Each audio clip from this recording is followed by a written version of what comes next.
Hello everyone and welcome to my YouTube channel brilliant chemistry. तो student, जैसा कि previous video में हमने रिएक्शन इंटरमीडिएट कार्बोकेटाइन के बारे में पढ़ा था, आज हम पढ़ेंगे रिएक्शन इंटरमीडिएट का एक और टाइप कार्ब एनायन। तो आज के इस पर्टिकुलर लेक्चर में हम ये सीखेंगे कि कार्ब एनायन क्या होता है, इसको कैसे जनरेट किया जाता है, इसकी स्टेबिलिटी क्या होती है और इसकी स्ट्रक्चर्स क्या होती है। तो चलिए let's start. Carb anion, that is carbanion. Carb anion को यानी कार्बन आयन को जब हम टू पार्ट्स में डिवाइड करते हैं तो कैसे डिवाइड करेंगे? इसके नेम को कार्ब प्लस एनायन, जहां पर कार्ब का मतलब तो क्या होता है? कार्बन, और एनायन का मतलब क्या होता है? Negative charged species. That means जब कार्बन पर नेगेटिव चार्ज आ जाता है तो उस स्पीशीज को कार्बेनाइन कहा जाता है। तो ओवरऑल हम क्या कह सकते हैं कि negative charged carbon species is called कार्बेनाइन। Simple सा आ गया ना कि जब कार्बन पर नेगेटिव चार्ज आ जाता है तो इस स्पीशीज को कार्बेनाइन कहा जाता है। अब बात ये आती है कि कार्बेनाइन के स्पेसिफिक फीचर्स कौन कौन से होते हैं। तो देखो, सबसे पहली बात, ये कार्बन है, कल हमने देखा था कि कार्बन मैक्सिमम 4 बॉन्ड बना सकता है, ठीक है। अगर ये इसका एक बॉन्ड हट जाए, मतलब अगर ये इलेक्ट्रॉन किसी दूसरे एटम पर शिफ्ट हो जाए तब तो इस कार्बन पर पॉजिटिव चार्ज आ जाता है। लेकिन अगर बॉन्ड के दोनों इलेक्ट्रॉन कार्बन पर आ जाए तो कार्बन पर नेगेटिव चार्ज आ जाता है, ठीक है। अब देखो, कार्बन के पास इलेक्ट्रॉन क्या हो गए? ज्यादा हो गए ना, इलेक्ट्रॉन रिच हो गया। तो एक्चुअल में कार्बेनाइन क्या होती है? इलेक्ट्रॉन रिच स्पीशीज होती है। इसके साथ ही कार्बेनाइन के पास टोटल कितने इलेक्ट्रॉन होते हैं? तो देखो, 1 2 3 4 5 6, और एक नेगेटिव चार्ज का मतलब कितने इलेक्ट्रॉन? 2 इलेक्ट्रॉन ना, तो 7 8 इलेक्ट्रॉन स्पीशीज होती है कार्बेनाइन। थर्ड, कार्बेनाइन में क्या होता है कि कार्बन के पास 3 तो सिग्मा बॉन्ड होते हैं और एक नेगेटिव चार्ज का तो या फिर एक लोन पेयर प्रेजेंट होता है। तो carbon containing 3 sigma bonds and 1 lone pair of electron, ठीक है ना। तो ये हमने कार्बेनाइन के बारे में क्या क्या देखा। सबसे पहली बात तो ये देखी कि कार्बेनाइन का मतलब क्या होता है? Carb plus anion, that means carbon with negative charged species, यानी जब कार्बन पर नेगेटिव चार्ज आ जाता है तो उसे कार्बेनाइन कहा जाता है। कार्बेनाइन में कार्बन इलेक्ट्रॉन रिच होता है, इसके पास 8 इलेक्ट्रॉन होते हैं और कार्बन के पास 3 सिग्मा बॉन्ड होते हैं, प्लस साथ में क्या होता है? एक लोन पेयर ऑफ इलेक्ट्रॉन पाया जाता है। बिकॉज कार्बेनाइन इलेक्ट्रॉन रिच स्पीसीज होती है, इसलिए ये एक्ट एज न्यूक्लियोफाइल, एक न्यूक्लियोफाइल की तरह बिहेवियर करती है। देखो, न्यूक्लियोफाइल किनको कहते हैं? न्यूक्लियोफाइल वो स्पीसीज होती है जिसके पास इलेक्ट्रॉन क्या होते हैं? ज्यादा होते हैं, और जो न्यूक्लियस को लव करती है, यानी जो पॉजिटिव चार्ज की तरफ अट्रैक्ट होती है। तो बिकॉज कार्बेनाइन में कार्बन पर नेगेटिव चार्ज होने की वजह से और उसके पास इलेक्ट्रॉन ज्यादा होने की वजह से वो एज ए न्यूक्लियोफाइल एक्ट करती है। नेक्स्ट पॉइंट है कि carbanion act as Lewis base. Carbanion Lewis base की तरह एक्ट करता है। लुईस बेस का मतलब क्या होता है? देखो, आपने एसिड एंड बेस के कंसेप्ट पढ़े होंगे 11th 12th में, तो आपने देखा होगा कि लुईस के अकॉर्डिंग इलेक्ट्रॉन पेयर, ध्यान से सुनना, बेस तो कौन होते हैं? जो इलेक्ट्रॉन पेयर डोनेट करते हैं, और एसिड कौन होते हैं? जो इलेक्ट्रॉन पेयर को एक्सेप्ट करते हैं। तो बिकॉज कार्बेनाइन के पास नेगेटिव चार्ज है, दैट मीन्स लोन पेयर है, तो ये अपने लोन पेयर इजीली डोनेट कर सकता है क्योंकि इसके पास इलेक्ट्रॉन ज्यादा है ना। तो ये एक लुईस बेस की तरह एक्ट करता है। करते हैं स्ट्रक्चर ऑफ कार्बेनाइन। तो जैसा कि हमने अभी देखा था कि कार्बेनाइन में क्या होता है? कार्बन कार्बन से 3 सिग्मा बॉन्ड जुड़े हुए रहते हैं, मतलब 3 सिग्मा बॉन्ड रहते हैं कार्बन के पास, और एक नेगेटिव चार्ज रहता है। तो वो negative charge as a negative charge भी रह सकता है या फिर एज ए लोन पेयर भी रह सकता है, क्योंकि नेगेटिव चार्ज का मतलब क्या है कि कार्बन के पास 2 इलेक्ट्रॉन एक्स्ट्रा है, तो वो 2 इलेक्ट्रॉन नेगेटिव चार्ज के रूप में भी रह सकते हैं या फिर लोन पेयर के रूप में भी रह सकते हैं, दोनों एक ही बात है। ठीक है, तो देखो कार्बन एनायन में कार्बन का जो हाइब्रिडाइजेशन होता है वो होता है sp3। क्या होता है? sp3 होता है। कैसे? 3 सिग्मा बॉन्ड प्लस एक लोन पेयर मिलाकर टोटल कितने हो गए? 3 + 1 4 हो गए ना। तो जब हाइब्रिडाइजेशन के लिए वैल्यू 4 आती है, इसका मतलब हाइब्रिडाइजेशन कौन सा होगा? sp3 होगा। तो कार्बन एनायन में कार्बन का हाइब्रिडाइजेशन sp3 होता है, और चूंकि इसके पास 3 सिग्मा बॉन्ड है, एक लोन पेयर है, तो उस वजह से sp3 हाइब्रिडाइजेशन होता है। और जब sp3 हाइब्रिडाइजेशन में एक लोन पेयर आ जाए तो उसकी ज्योमेट्री कैसी हो जाती है? पिरामिडल। इसका मतलब कि कार्बन एनायन पिरामिडल शेप का होता है, यानी कार्बन एनायन की शेप कैसी होती है? पिरामिडल। ध्यान रखना, जब sp3 हाइब्रिडाइजेशन में एक लोन पेयर आ जाता है तो उसकी शेप कैसी हो जाती है? पिरामिडल हो जाती है। अब हम देखेंगे जनरेशन ऑफ कार्बन एनायन की कार्बन एनायन कैसे कैसे बनता है। देखो फर्स्ट कंडीशन क्या है? हेटेरोलाइटिक बॉन्ड क्लीवेज।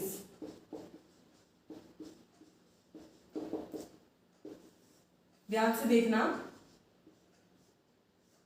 जब किसी कार्बन से कोई ऐसा एटम जुड़ा हुआ हो जिसकी इलेक्ट्रोनेगेटिविटी कार्बन से कम, यानी कार्बन की इलेक्ट्रोनेगेटिविटी ज्यादा है। ठीक है, तो कार्बन की इलेक्ट्रोनेगेटिविटी ज्यादा होने की वजह से बॉन्ड के इलेक्ट्रॉन कार्बन अपनी तरफ अट्रैक्ट कर लेगा। तो जैसे ही बॉन्ड के इलेक्ट्रॉन कार्बन पे आए तो कार्बन पर कौन सा चार्ज आ गया? कार्बन पर आ गया नेगेटिव चार्ज। तो जब कार्बन पर नेगेटिव चार्ज आ जाता है तो उसे हम क्या कहते हैं? कार्बेनाइन कहते हैं। तो ध्यान रखना, कार्बन एनायन जनरेट करने का यानी कार्बन एनायन बनाने का एक मेथड तो क्या है? हेटेरोलाइटिक बॉन्ड क्लीवेज, जिसमें कार्बन और अदर एटम के बीच का बॉन्ड क्या हो जाता है? टूट जाता है, और बॉन्ड की इलेक्ट्रॉन कार्बन अट्रैक्ट कर लेता है, जिससे कार्बन पर नेगेटिव चार्ज आ जाता है। और जब कार्बन पर नेगेटिव चार्ज आ जाता है तो इसे कार्बेनाइन कहा जाता है। सेकेंड क्या मेथड होगा? By base. बेस की हेल्प से भी कार्बन एनायन को जनरेट किया जा सकता है। कैसे? देखिए, यहां पर हम ले रहे हैं एग्जांपल बेंजीन, जिसमें बेंजीन से नाइट्रो ग्रुप जुड़ा हुआ है और एक CH3 ग्रुप जुड़ा हुआ है। ठीक है, इस CH3 ग्रुप को हम CH2H के फॉर्म में लिखते हैं। अब देखो ध्यान से, अब यहां पर हम क्या डालेंगे? इस रिएक्शन में हम बेस डालेंगे। बेस का काम क्या होता है? हाइड्रोजन एक्सट्रैक्ट करना। बेस का काम क्या होता है? हाइड्रोजन को एक्सट्रैक्ट करना, हाइड्रोजन निकालना। ठीक है, अब हम ये जानते हैं कि हाइड्रोजन हमेशा अपने इलेक्ट्रॉन दूसरे एटम को देकर फिर H+ के फॉर्म में निकलता है। ठीक है, तो जैसे ही बेस डालेंगे, बेस क्या करेगा? इस हाइड्रोजन पे अटैक करेगा और हाइड्रोजन अपने बॉन्ड के इलेक्ट्रॉन इस कार्बन को दे देगा और यहां से -H+ की फॉर्म में निकल जाएगा।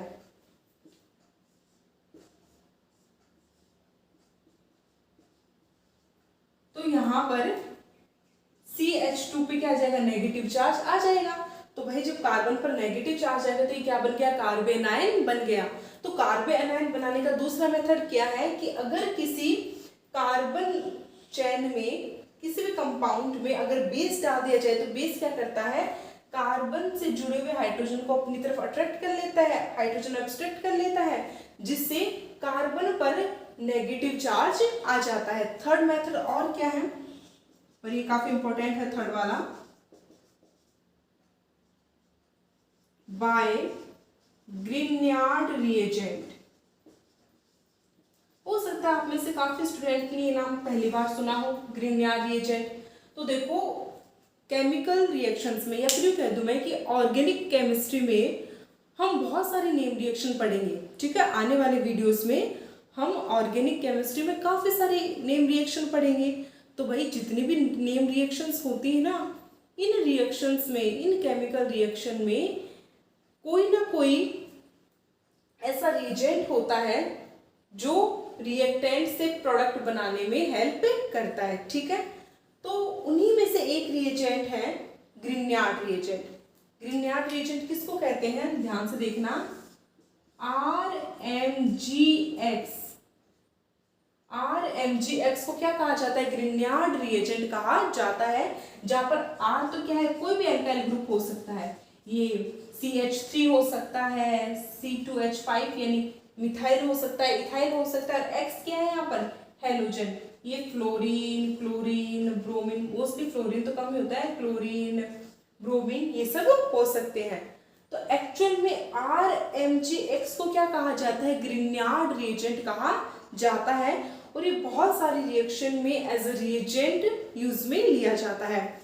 ठीक है, तो इस RMGX में जो R का मतलब क्या है, कार्बन। ठीक है ना, सपोज दैट यहाँ पर हम R की जगह ले लेते हैं CH3।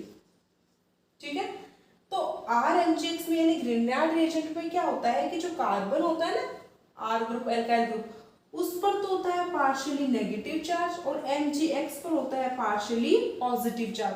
तो जब जैसे ही कार्बन पर नेगेटिव चार्ज हो तो उसे हम कार्बोनाइल कह देते हैं।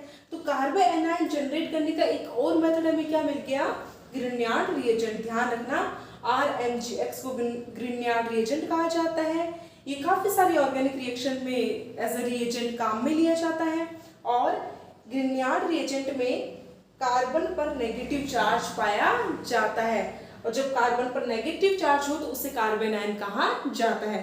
तो हमने यहाँ पर वो 3 मेथड देख ली जिनकी हेल्प से हम कार्बोनाइल को जनरेट कर सकते हैं। अब हम देखते हैं कि कार्बोनाइल कितने कितने टाइप्स के होते हैं। अब हम देखेंगे टाइप्स ऑफ कार्बोनाइल, कि कार्बोनाइल कितने कितने टाइप्स के होते हैं। तो देखो कार्बोनाइल तो बहुत सारे टाइप्स के होते हैं, जैसे मिथाइल कार्बोकेटाइन, जैसे कल हमने कार्बोकेटाइन की केस में देखा था ना, methyl, 1 degree, 2 degree, 3 degree, benzylic, allylic. ठीक है ना, वैसे ही आज हम कार्बोनाइल के केस में देखेंगे। तो अगर CH, अब यहाँ पर हम क्या देख रहे हैं, टाइप्स ऑफ कार्बोनाइल ना, देखो पहला टाइप क्या है, अगर CH3 पर नेगेटिव चार्ज हो तो उसे बोलते हैं मिथाइल कार्बोनाइल। ठीक है, फिर CH3 CH2 माइनस, ये क्या हो गया, ये हो गया 1 डिग्री कार्बोनाइल। ठीक है ना, अगर कार्बोनाइल से डायरेक्ट एक ही कार्बन जुड़ा हो तो उसे क्या बोलते हैं, 1 डिग्री कार्बोनाइल। और अगर 2 डिग्री कार्बन पर नेगेटिव चार्ज आ जाए तो उसे हम क्या बोलते हैं, 2 डिग्री एनाइन। और ऐसे ही अगर 3 डिग्री कार्बन पर नेगेटिव चार्ज आ जाए तो उसे क्या बोलते हैं, 3 डिग्री कार्बोनाइल। अब मुझे बताने की जरूरत नहीं कि 1 डिग्री, 2 डिग्री, 3 डिग्री किसे कहते हैं, ये हम प्रीवियस वीडियो में देख चुके हैं। ठीक है, तो ये रहा methyl carbonyl, 1 degree carbonyl, 2 degree carbonyl और 3 डिग्री कार्बोनाइल। नेक्स्ट टाइप है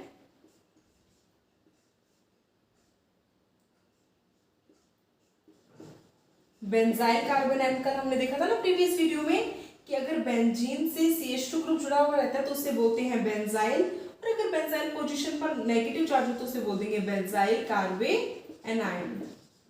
ठीक है, फिर बेंजाइल एनाइन। नेक्स्ट आता है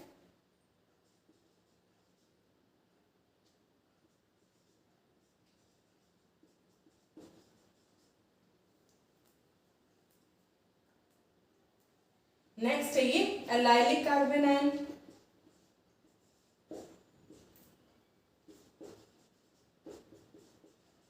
ये होता है विनाइलिक कार्बोनाइल।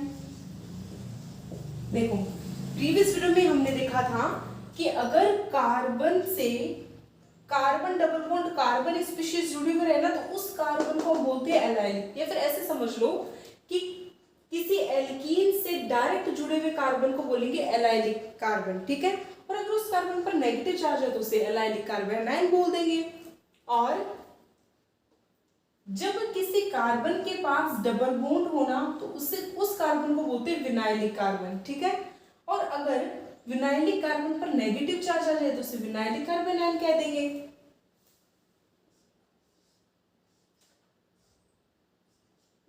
ये रहा बेंजीन एनायन या फिर फेनिल एनायन। एक होता है, इसे बोलते हैं acetylene anion. CH triple bond CH को क्या बोलते हैं हम, एसिटिलीन कहते हैं, ठीक है। तो जब ये हाइड्रोजन अपने बॉन्ड के इलेक्ट्रॉन इस कार्बन को दे देता है ना, तो इस कार्बन पर कौन सा चार्ज आ जाता है, नेगेटिव चार्ज आ जाता है। अब इसे क्या बोलेंगे, एसिटिलीन एनायन बोलेंगे। तो ये रहे टाइप्स ऑफ कार्ब एनायन यानी कार्बेनाइन। अब हम देखते हैं कि इनका स्टेबिलिटी ऑर्डर क्या क्या। स्टेबिलिटी ऑर्डर ऑफ कार्बेनाइन, देखो ध्यान से देखना।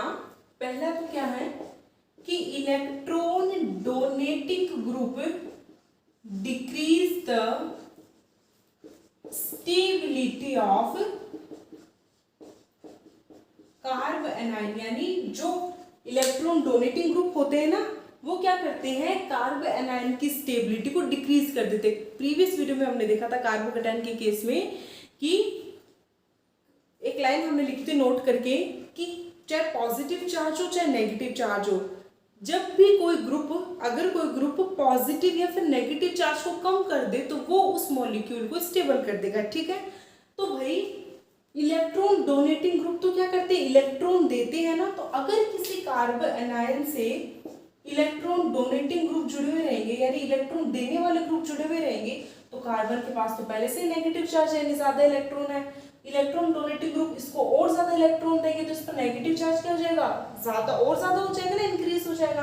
तो किसी स्पीशीज पर जितना ज्यादा चार्ज हो उतनी ज्यादा अनस्टेबल हो जाती है, और किसी स्पीशीज पर जितना कम चार्ज होता है ना वो उतनी ही ज्यादा स्टेबल होती है। तो अब अगर कार्ब एनायन से इलेक्ट्रॉन डोनेटिंग ग्रुप जुड़े हुए रहेंगे तो वो क्या होगी, अनस्टेबल हो जाएगी। जितने ज्यादा इलेक्ट्रॉन डोनेटिंग ग्रुप वो कार्ब एनायन उतना ही ज्यादा अनस्टेबल। जैसे फॉर एग्जांपल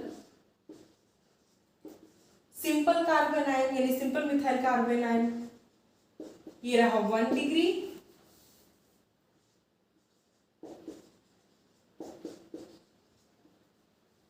ये रहा 2 डिग्री,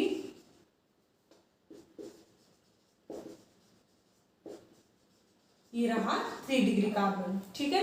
अब देखो, अब इनमें स्टेबिलिटी ऑर्डर बताना है हमें कार्बेनाइन का। ध्यान रखना CH3 जो होते हैं ना, ये कौन से ग्रुप होते हैं, इलेक्ट्रॉन डोनेटिंग ग्रुप होते हैं। किसी कार्ब एनायन से जितने ज्यादा CH3 ग्रुप जुड़े हुए रहेंगे वो उस कार्बेनाइन को उतने ज्यादा इलेक्ट्रॉन देंगे। क्यों, क्योंकि इनका काम है क्या, इलेक्ट्रॉन देना। तो जितने ज्यादा इलेक्ट्रॉन देंगे उतना ही ज्यादा कार्बन पर इलेक्ट्रॉन डेंसिटी ज्यादा हो जाएगी और वो कार्ब एनायन उतना ही ज्यादा अनस्टेबल हो जाएगा। सबसे ज्यादा स्टेबल क्या हुआ, CH3 माइनस, क्योंकि यहाँ पर कार्ब एनायन से ऐसा कोई ग्रुप नहीं जुड़ रखा है जो उसको इलेक्ट्रॉन दे, इसलिए सबसे ज्यादा स्टेबल तो होता है CH3 माइनस, ठीक है। देन उसके बाद में स्टेबल आता है 1 डिग्री। क्यों, क्योंकि यहाँ पर एक मिथाइल ग्रुप है जो इसको इलेक्ट्रॉन दे रहा है। उससे कम स्टेबल 2 डिग्री, क्योंकि यहाँ पर दो मिथाइल ग्रुप इसको इलेक्ट्रॉन दे रहे हैं। और सबसे कम स्टेबल होता है 3 डिग्री। क्यों भाई, क्योंकि यहाँ पर तो 3 मिथाइल ग्रुप है, 3 इलेक्ट्रॉन डोनेटिंग ग्रुप है जो कार्ब एनायन को इलेक्ट्रॉन डोनेट कर रहे हैं, जिससे कार्बन पर नेगेटिव चार्ज बहुत ज्यादा हो रहा है और ये अनस्टेबल हो जाता है। सबसे ज्यादा अनस्टेबल होता है 3 डिग्री कार्ब एनायन। तो देखो एक चीज मैं आपको बता दूं, अपन ने जो कार्बोकेटायन में पढ़ा था ना, उसका जस्ट रिवर्स, उसका जस्ट उल्टा होता है कार्ब एनायन के केस में। ध्यान रखना, मिथाइल कार्ब एनायन सबसे ज्यादा स्टेबल होता है और 3 डिग्री कार्ब एनायन सबसे कम स्टेबल होता है, यानी ये कह दो कि अनस्टेबल होता है ये दो। सेकेंड क्वेश्चन, पाई सिस्टम stabilize कार्ब कार्बो एनायन, यानी जो पाई सिस्टम होता है ना वो क्या करता है, कार्बो एनायन को स्टेबल करता है। तो आप कहेंगे भाई पाई सिस्टम तो कार्बोकेटायन को भी स्टेबल कर रहा था, तो बिल्कुल पाई सिस्टम कार्बोकेटायन को भी स्टेबल करता है और कार्बो एनायन को भी स्टेबल करता है। रीजन क्या है, क्योंकि कार्बोकेटायन और कार्बो एनायन दोनों के केस में पाई सिस्टम के साथ क्या पाया जाता है, रेजोनेंस पाया जाता है। अब देखो पाई सिस्टम कौन कौन से हैं, जैसे कि बेंजाइल कार्बोनाइन, ठीक है, जैसे कि एलाइल कार्बोनाइन एंड विनाइलिक कार्बोनाइन, बेंजीन पर नेगेटिव चार्ज यानी फेनिल एनायन, और इसी के साथ एक और है एसिटिलीन एनायन, ठीक है ना। अब आप देख सकते हैं इन सभी में क्या है, पाई इलेक्ट्रॉन सिस्टम है, सभी के पास क्या पाई इलेक्ट्रॉन है, डबल बॉन्ड है। तो भाई ये डबल बॉन्ड क्या करेगा, यहां पर रेजोनेंस करेगा ना, ये यहां, तो इस बॉन्ड के इलेक्ट्रॉन आगे इस कार्बन पर, ठीक है ना। तो यहाँ पर नेगेटिव चार्ज क्या कर रहा है, इस पूरे बेंजीन रिंग के साथ है रेजोनेंस कर रहा है ना। तो यहाँ पर इन सभी में क्या है, रेजोनेंस है, इन सभी में क्या पाया जाता है, रेजोनेंस पाया जाता है। तो रेजोनेंस पाए जाने के कारण ये कार्बन एनायन को क्या करते थे, स्टेबल करते थे। तो ध्यान रखना, अगर कार्बन एनायन के पास कोई पाई सिस्टम हो ना, यानी डबल बॉन्ड सिस्टम या फिर ट्रिपल बॉन्ड सिस्टम, तो वो सिस्टम क्या करेंगे, कार्बन एनायन को स्टेबल कर देंगे। अब बात आती है कि इनमें सबसे ज्यादा स्टेबल कौन होता है, ध्यान रखना एसिटिलीन सबसे ज्यादा स्टेबल होती है, ठीक है ना। इसका रीजन क्या है, इसका रीजन ये है कि जब हम कार्बन एनायन की स्टेबिलिटी पढ़ते हैं ना, तो इसका ऑर्डर होता है कि sp हाइब्रिडाइजेशन वाले ज्यादा स्टेबल होते हैं, देन sp2, और सबसे कम स्टेबल होते हैं sp3 हाइब्रिडाइजेशन वाले। जैसा कि हमें पता है कि ट्रिपल बॉन्ड में कौन सा हाइब्रिडाइजेशन होता है, sp ना, तो इसमें sp हाइब्रिडाइजेशन होने की वजह से सबसे ज्यादा स्टेबल एसिटिलीन एनायन होता है। अब देखो यहाँ पर बेंजीन है, यहाँ पर कौन सा हाइब्रिडाइजेशन है, यहाँ पर है sp2, ठीक है। तो और फिर यहाँ पर रेजोनेंस भी तो है ना, तो रेजोनेंस होने के कारण बेंजीन एनायन ज्यादा स्टेबल होगा, किससे, एलाइलिक से। फिर एलाइलिक ज्यादा स्टेबल होगा विनाइल से, क्योंकि विनाइल के कंपैरिजन में यहाँ पर ज्यादा रेजोनेंस है, और विनाइल ज्यादा स्टेबल होगा कंपेयर टू फेनिल एनायन से। तो हमने यहाँ पर ये ऑर्डर देख लिया कि इलेक्ट्रॉन डोनेटिंग ग्रुप तो क्या करते हैं, कार्बन आयन को अनस्टेबल करते हैं, और electron withdrawing group stabilise the carbon ion. और इलेक्ट्रॉन विड्रॉइंग ग्रुप होते हैं क्या करते हैं, कार्बन आयन को स्टेबल करते हैं। क्यों स्टेबल करते हैं, रीजन देखो, यहाँ पर ये बेंजाइल कार्बन आयन है, अगर बेंजाइल कार्बन आयन से एक नाइट्रो ग्रुप जुड़ जाए ना, तो आपको पता है कि नाइट्रो ग्रुप कैसा ग्रुप है, इलेक्ट्रॉन विड्रॉइंग ग्रुप, यानी इलेक्ट्रॉन खींचने वाला ग्रुप। तो ये क्या करेगा, इस बेंजीन रिंग से इलेक्ट्रॉन खींचेगा, और बेंजीन किससे खींचेगी, इस CH2 माइनस से। तो देखो ये नेगेटिव चार्ज यहाँ, ठीक है, देन ये यहाँ, और ये नेगेटिव चार्ज आ जाएगा यहाँ पर। तो ये नाइट्रो ग्रुप क्या कर रहा है, इस कार्बन पर प्रेजेंट नेगेटिव चार्ज को कम कर रहा है ना। तो इलेक्ट्रॉन विड्रॉइंग ग्रुप क्या करते हैं, कार्बन पर प्रेजेंट नेगेटिव चार्ज को कम कर देते हैं। कम कैसे करेंगे, ये उस कार्बन से इलेक्ट्रॉन अपनी तरफ खींचेंगे, इलेक्ट्रॉन खींचेंगे तो कार्बन पर नेगेटिव चार्ज कम हो जाएगा, और अगर कार्बन पर नेगेटिव चार्ज कम हो जाए तो वो कार्बन आयन क्या हो जाता है, स्टेबल हो जाता है। तो electron withdrawing group carbon anion को स्टेबल करते हैं। अगर किसी कार्बन एनायन से कोई इलेक्ट्रॉन विड्रॉइंग ग्रुप जुड़ा हुआ रहता है तो वो कार्बन एनायन स्टेबल होगा। अब हम देखते हैं ओवरऑल इसका स्टेबिलिटी ऑर्डर की। ओवरऑल स्टेबिलिटी ऑर्डर क्या होगा, ध्यान दीजिएगा, हमने बात की थी ना सबसे ज्यादा स्टेबल sp वाला, देन sp2 और लास्ट में sp3 वाला। तो sp किस में था, एसिटिलीन में था ना, तो सबसे ज्यादा स्टेबल होगा एसिटिलीन कार्बन एनायन। उसके बाद में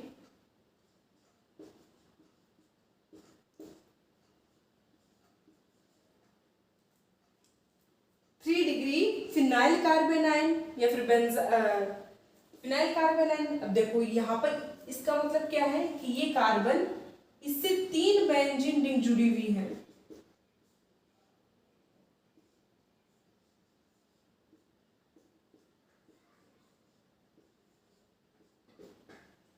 तो देखो भाई, जब किसी कार्बन से 3 बेंजीन रिंग जुड़ी हुई, यानी यहाँ पर कार्बन एनायन को स्टेबल कितनी बेंजीन कर रही है, 3 बेंजीन रिंग कर रही है ना।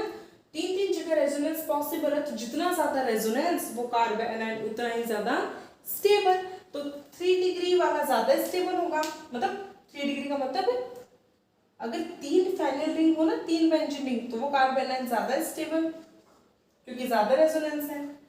देन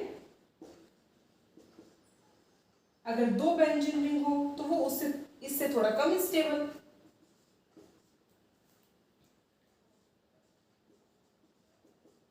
देन बेंजाइल कार्बोनाइन, इसके बाद में आएगा एनाइलिक कार्बोनाइन,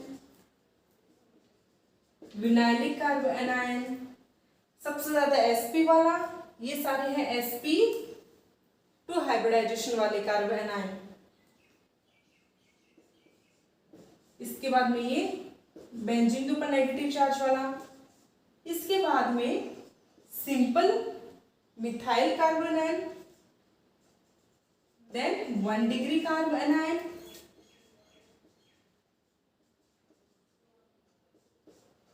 टू डिग्री कार्बोनाइन, और सबसे कम स्टेबल होता है 3 डिग्री कार्बोनाइन। तो स्टूडेंट्स, ये हमने देख लिया ओवरऑल स्टेबिलिटी ऑर्डर। अब देखिए क्वेश्चन क्या है, arrange the following in decreasing order of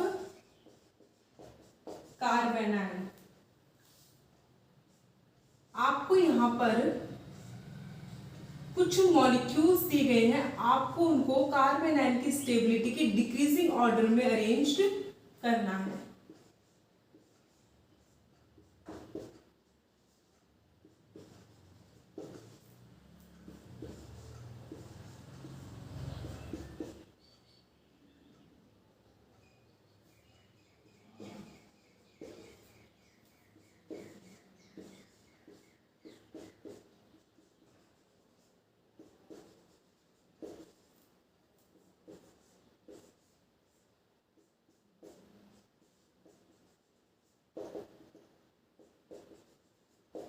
अब देखो, इन 5 को आपको क्या करना है, कार्बोनाइन की स्टेबिलिटी के ऑर्डर में अरेंज करना है। सबसे पहले हमने अभी पढ़ा है कि कार्बोनाइन को इलेक्ट्रॉन विड्रॉइंग ग्रुप तो क्या करते हैं, स्टेबल करते हैं, और इलेक्ट्रॉन डोनेटिंग ग्रुप क्या करते हैं, अनस्टेबल। अब देखो ये दोनों ही क्या है, नाइट्रो और क्लोरीन दोनों ही इलेक्ट्रॉन विड्रॉइंग ग्रुप है।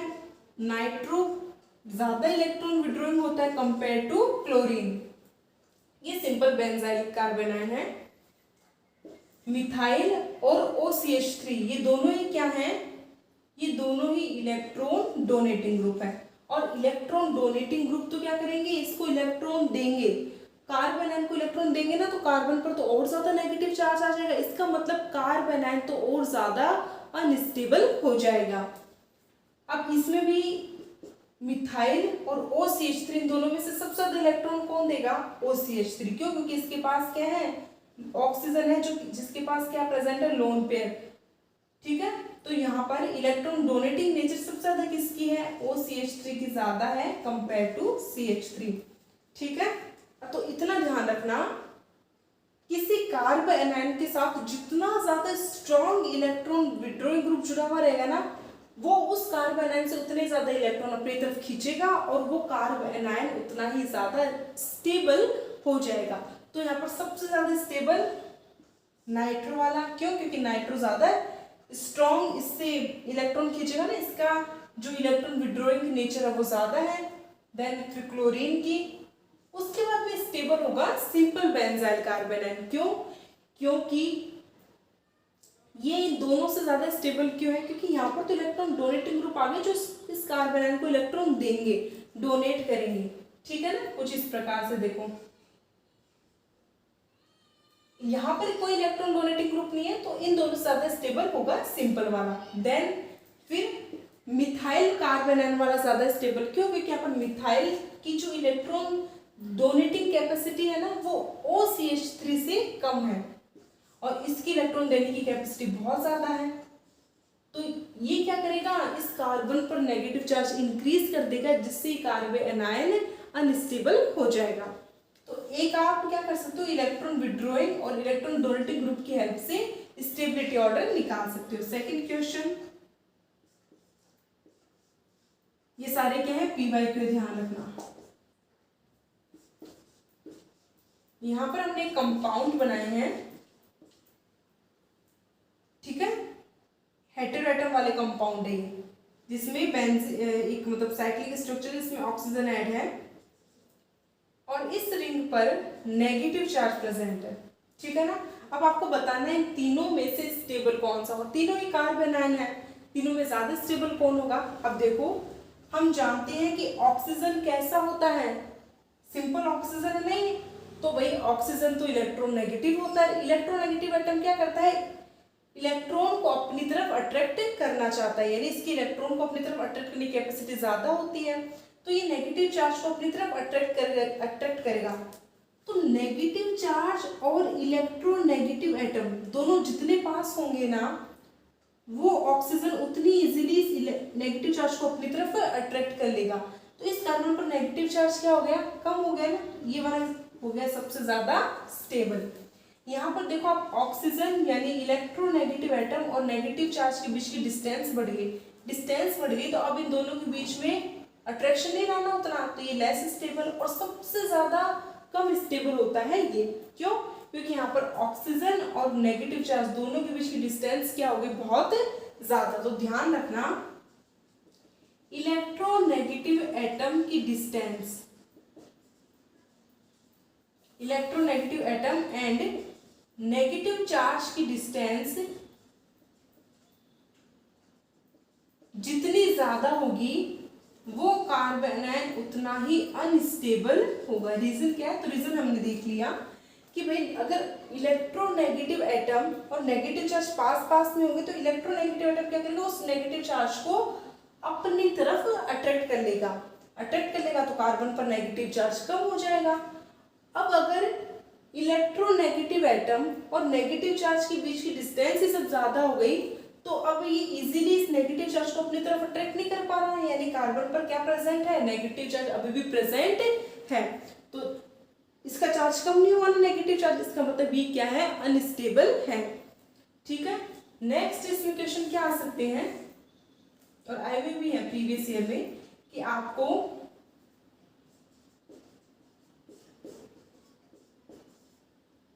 इस हिसाब से कुछ कंपाउंड दे देंगे और आपको कहेंगे कि इसमें स्टेबिलिटी ऑर्डर बताइए। ठीक है ना,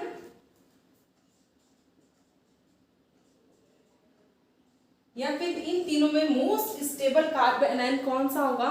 तो सीधी सी बात, अगर किसी कार्बन एनायन में के साथ जितनी ज्यादा बेंजीन रिंग जुड़ेगी उसमें उतना ही ज्यादा रेजोनेंस होगा और वो कार्बन एनायन उतना ही ज्यादा स्टेबल होगा। किसी कार्बन एनायन से जितनी ज्यादा बेंजीन रिंग जुड़ेगी ना, वो कार्बन एनायन उतना ही ज्यादा क्या होगा, स्टेबल होगा। साथ आज हमने देखा कार्बन एनायन, तो इसी के साथ आगे हम और भी बहुत सारे कंसेप्ट पढ़ेंगे। सो वीडियो को पूरा देखना, अच्छे से प्रॉपर नोट्स बनाना, नोट्स को रिवाइज करना और इन टॉपिक से रिलेटेड अदर जितने भी क्वेश्चंस हैं उनको सॉल्व करना। तो इसी के साथ आज हम करते हैं ये लेक्चर कंप्लीट यहीं पर। So thanks for watching my video, thank you so much.